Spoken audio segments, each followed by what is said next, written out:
I watched as the Lamb opened the first of the 7 seals. Then I heard one of the 4 living creatures say in a voice like thunder, "Come." I looked, and there before me was a white horse.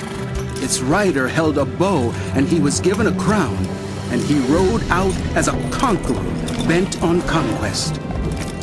When the Lamb opened the 2nd seal, I heard the 2nd living creature say, "Come." Then another horse came out, a fiery red one.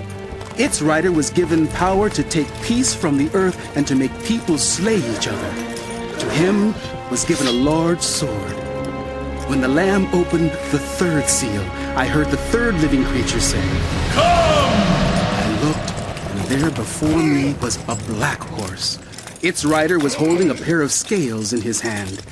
Then I heard what sounded like a voice among the 4 living creatures saying, 2 pounds of wheat for a day's wages. And 6 pounds of barley for a day's wages. And do not damage the oil and the wine.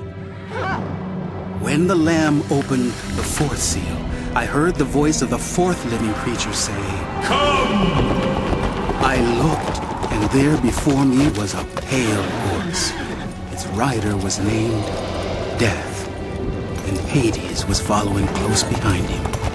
They were given power over a 1/4 of the earth to kill by sword, famine, and plague, and by the wild beasts of the earth.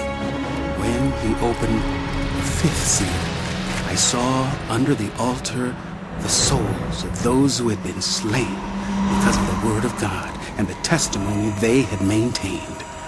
They called out in a loud voice, "How long, sovereign Lord, holy and true, until you judge the inhabitants of the earth and avenge our blood?" Then each of them was given a white robe, and they were told to wait a little longer until the full number of their fellow servants and brothers and sisters were killed just as they had been.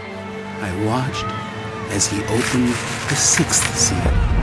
There was a great earthquake. The sun turned black like sackcloth made of goat hair. The whole moon turned blood red, and the stars in the sky fell to earth as figs drop from a fig tree when shaken by a strong wind.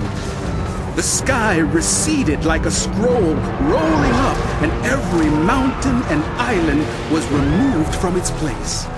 Then the kings of the earth, the princes, the generals, the rich, the mighty, and everyone else, both slave and free, hid in caves and among the rocks of the mountains. They called to the mountains and the rocks, "Fall on us and hide us from the face of him who sits on the throne and from the wrath of the Lamb. For the great day of their wrath has come, and who can withstand it?"